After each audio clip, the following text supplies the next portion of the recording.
ওখানে উনি একটা সেফটি ট্যাঙ্কি করতেছে। সেফটি ট্যাঙ্কি করার সময় তখন ওনার কাছে চাঁদা চাইতে গেছে। চাঁদা চাইতে যাওয়ার পরে উনি বলছে আমি কিসের চাঁদা দেবো, কোনো কথা নাই। সাথে সাথে চুরি মেরে দিছে, 3টা মেরে দিছে। মারছে যে দুটো, একটা নাম জিশান, এই যে জিশান, আরেকটা বাদশা, ফারুক, বাদশা, 3জন। পুলিশ কার্যালয় ঘেরা করবো সে আমাদের কোনো কর্মসূচি ছিল না।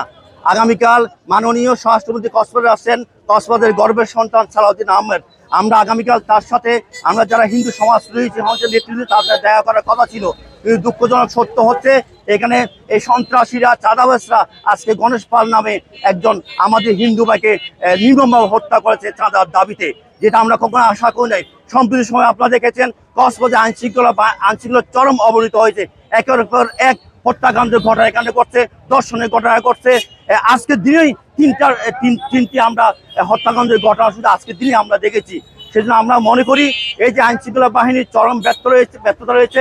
আমরা চাই আগামীকাল স্বরাষ্ট্রমন্ত্রী কক্সবাজারে পৌঁছার আগে এই যে গণেশ পালকে যারা হত্যা করেছে তাদেরকে জন্য দ্রুত সময়ে গ্রেপ্তার করা হয়, এটাই আমাদের দাবি।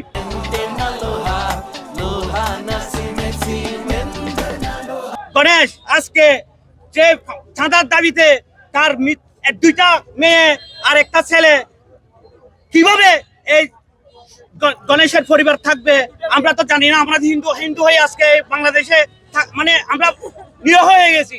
যে স্বরাষ্ট্রমন্ত্রীর আমাদের এলাকায় স্বরাষ্ট্রমন্ত্রী হত্যার কারণে হয়ে আমরা মনে করছিলাম নির্ভয়ে দরজা খুলে ঘুমাবো, কিন্তু আজকে দেখলাম আমাদের হিন্দু বা একজন হঠাৎ মৃত্যু হয়ে গেল। গণেশ পাল নামক একজন ব্যবসায়ীকে কক্সবাজার পৌরসভাস্থ 6 নম্বর ওয়ার্ডের পল্লনকাটা নামক একটা স্থানে তার বাড়ি নির্মাণাধীন করতে গিয়ে কিছু সন্ত্রাসী জেহান, সন্ত্রাসী বাদশা নামক দুজন সন্ত্রাসী এসে তাকে মানে কি চাঁদা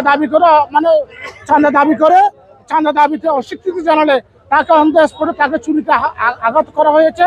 যার প্রতিবাদে পুরো কক্সবাজারে খুবই আলোড়ন সৃষ্টি হয়েছে। কক্সবাজারের জেলার মধ্যে সর্বস্তরের মানুষ দলমত নির্বিশেষে এখানে এই হত্যার প্রতিবাদ এবং এই যে আসামিদের গ্রেপ্তারের প্রতিবাদে এখানে মানুষ রাস্তায় নেমেছে।